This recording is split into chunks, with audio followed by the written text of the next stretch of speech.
आदमी की सनक और बौखलाहट ने इस देश को उस कगार पर लाकर आज खड़ा कर दिया है कि हमारी पहचान पर सवाल उठ रहा है, हमारे नाम पर फप्तियां कसी जा रही हैं, सोशल मीडिया में और मीडिया में जोक्स चल रहे हैं, चुटकुले बनाए जा रहे हैं इंडिया और भारत को लेकर।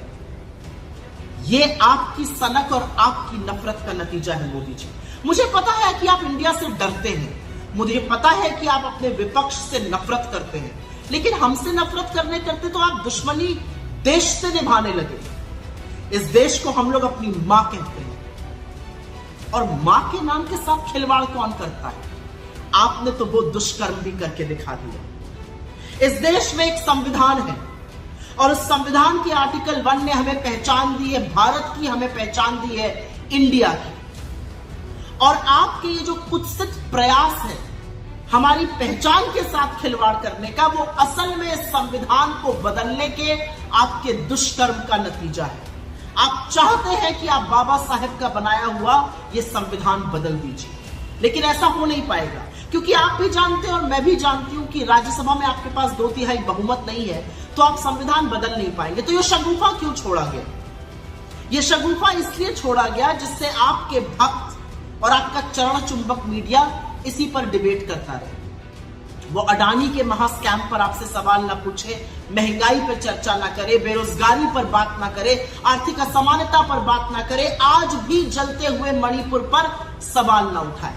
इसलिए आप रह रहकर एक एक शगुफा छोड़ते रहते हैं। लेकिन क्योंकि आपने भारत और इंडिया का शगुफा छोड़ ही दिया है, तो 2-4 बातें कह देती हूं। 100 रुपए का पेट्रोल इंडिया भी खरीद रहा है, 100 ही रुपए का पेट्रोल भारत भी खरीद रहा है। आटे पर जीएसटी आपने इंडिया के लिए भी लगाई है और भारत के लिए भी लगाई है। बेरोजगारी से इस देश का युवा इंडिया में भी जूझ रहा है और भारत में भी जूझ रहा है। आर्थिक असमानता से लोग त्रस्त है इंडिया में भी और लोग त्रस्त है भारत में भी। जलते हुए मणिपुर को देखकर इंडिया भी कांप उठता है और जलते हुए मणिपुर को देखकर भारत की आत्मा भी सिहर जाती है। और अडानी के आपके नाक के नीचे पनपते हुए महाघोटाले पर इंडिया भी सवाल उठाता है और भारत भी आपसे जवाब चाहता है। तो सबसे पहले तो विभाजन की, नफरत की इस राजनीति से निकलिए, अपनी सनक, अपनी बौखलाहट छोड़िए और कृपया करके ये हाथ जोड़कर करबद्ध निवेदन है आपसे, इस देश को अपनी बनाई हुई महंगाई से,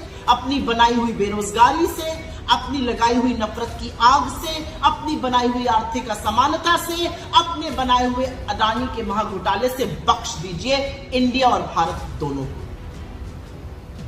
और आप किससे मुकाबला करने चले हैं? आप इंडिया बनाम भारत करिएगा। अरे हम वो लोग हैं जहां पर हमारे नेता ने 4000 किलोमीटर इस देश के पैदल नाप दिए कन्याकुमारी से कश्मीर, जिससे कि भारत जुड़ा रहे। भारत जोड़ो यात्रा आपको जवाब है आपकी नफरत और आपकी कुत्सित राजनीति का।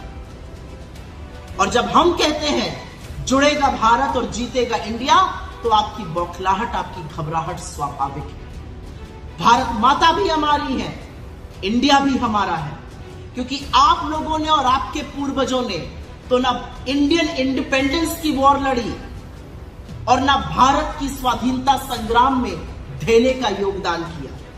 आप तब भी अंग्रेजों के साथ खड़े थे और तब भी कंस्पिरेसी करते थे। आज भी इस देश के 140 करोड़ लोगों के खिलाफ आपके ये जो प्रयास हैं वो कंस्पिरेसी है, वो साजिश है, वो षड्यंत्र है लोगों के खिलाफ, लोगों को उनके मुद्दों से विमुख रखने का।